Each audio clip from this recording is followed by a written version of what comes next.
Meu Deus, agora sim. Então, vamos lá. Não. Então, a gente vai trabalhar com polígonos irregulares inscritos na circunferência, tá? O que são polígonos irregulares? Primeira coisa que a gente precisa observar.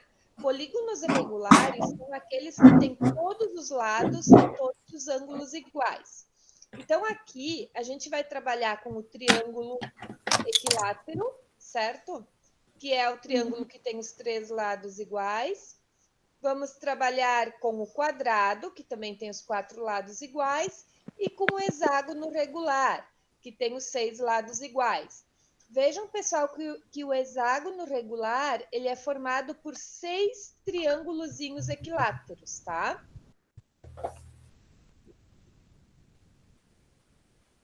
Certo? Sim. Certo. Tá.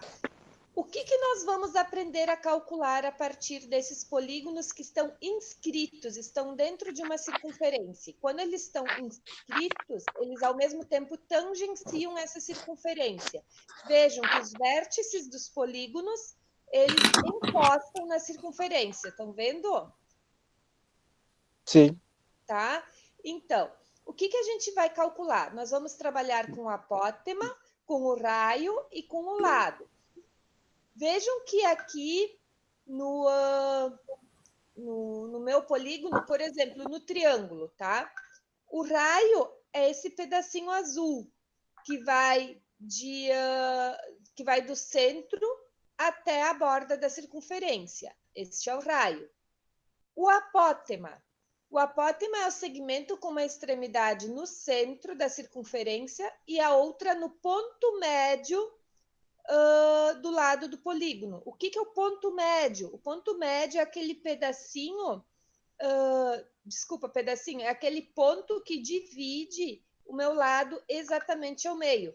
Então, eu posso ter meu apótema aqui, eu posso ter ele daqui do meio até a metade desse meu lado aqui, posso ter ele aqui também, certo?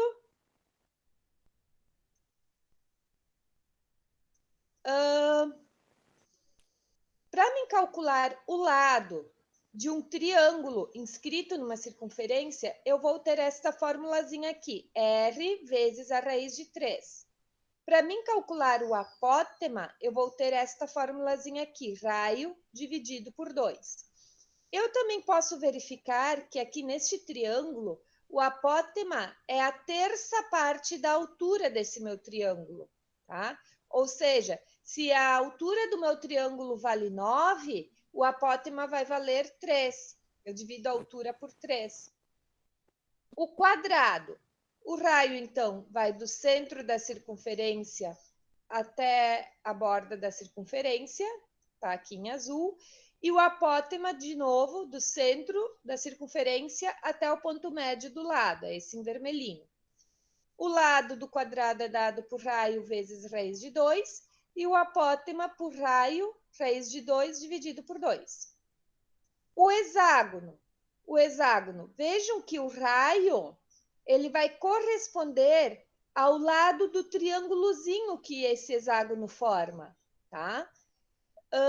Então, o raio, nesse caso, como ele é formado por como o hexágono é formado por 6 triângulos equiláteros, o raio, nesse caso, é igual ao lado da minha figura, do meu polígono, é igual ao lado do hexágono, tá? Então, o lado do hexágono igual a raio.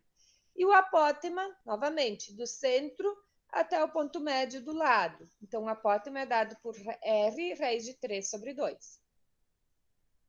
Bom, para efeitos de cálculos, então, olhem só, nós temos aqui alguns exemplos. Em uma circunferência de raio 8 raiz de 2, encontra-se um quadrado inscrito na mesma. Após fazer a figura, calcule. Então, olha só, estou falando de um quadrado inscrito, então vou trabalhar com essas fórmulas aqui. Está dizendo que o raio vale 8 raiz de 2. Para mim calcular o lado do quadrado, no lugar do Rzinho, eu vou botar 8 raiz de 2. Então, o lado vai ser 8 raiz de 2 vezes raiz de 2. Raiz de 2 vezes raiz de 2 vai dar raiz de 4. Raiz de 4 é 2. Então, 8 vezes 2, 16 centímetros, o lado do meu quadrado. O apótema. O apótema é essa formulazinha aqui. De novo, eu vou pegar o raio, que é 8 raiz de 2, e vou colocar aqui. Então, vou ter o apótema como 8 raiz de 2 vezes raiz de 2, dividido tudo isso por 2. Novamente, raiz de 2 vezes raiz de 2 é raiz de 4. Raiz de 4 é 2, 8 vezes 2, 16. 16 dividido por 2, 8 centímetros. Deu para entender até aqui, pessoal? Sim. Alguma dúvida de alguém? Sim ou não? Tá, ok. Posso continuar, então. Vamos ver aqui no segundo exemplo. Um hexágono regular encontra-se inscrito em uma circunferência de raio 10. Faça a figura relativa a esta situação e então calcule o lado do hexágono. Bom, estou falando do hexágono, então vou ter essas formulazinhas aqui. O lado é igual ao raio. Se o raio vale 10, o lado vale 10 centímetros.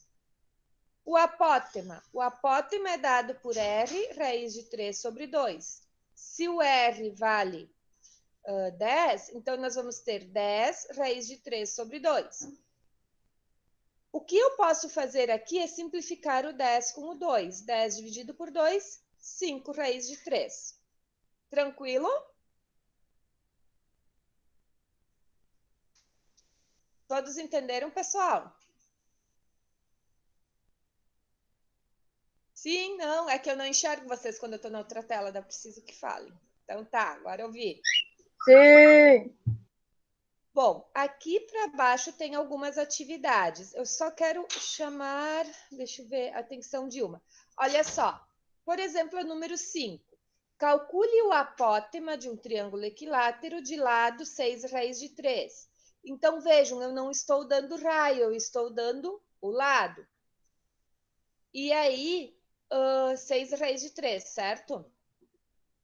Então, eu vou primeiro ter que calcular quanto vale o meu lado para depois calcular o apótema. Se meu lado vale 6 raiz de 3, eu vou ter 6 raiz de 3 igual a R vezes raiz de 3. O raiz de 3 que está com R vai passar para o outro lado dividindo.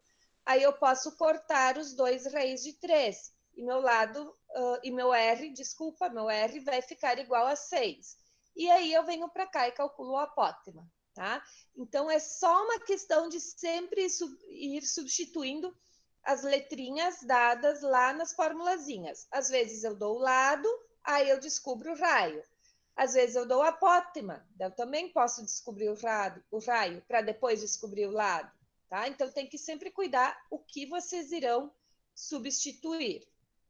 Certo? Todos entenderam? Ficou alguma dúvida? Tranquilo? Então, pessoal, quero que vocês façam essas atividades até a nossa próxima aula virtual, que vai ser semana que vem. Na aula, a gente vai corrigir as atividades e vai dar continuidade à matéria, tá?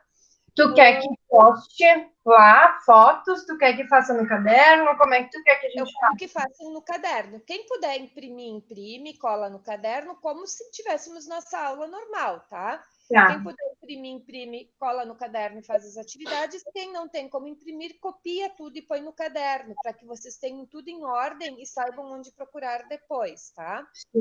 E postar as fotos das atividades ou correção na aula virtual? Não, a gente vai corrigir na aula virtual. Cada um de vocês vai mostrar uma delas para correção, tá?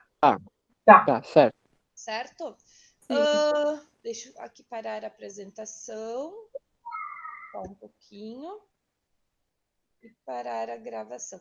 Pessoal, as nossas aulas não precisam necessariamente, as virtuais, serem de 1 hora, tá? Porque eu penso assim, a gente tem um período, né? Então, nesse um período, eu tenho que dar a explicação para vocês e vocês têm que ter o tempo para realizar estas atividades.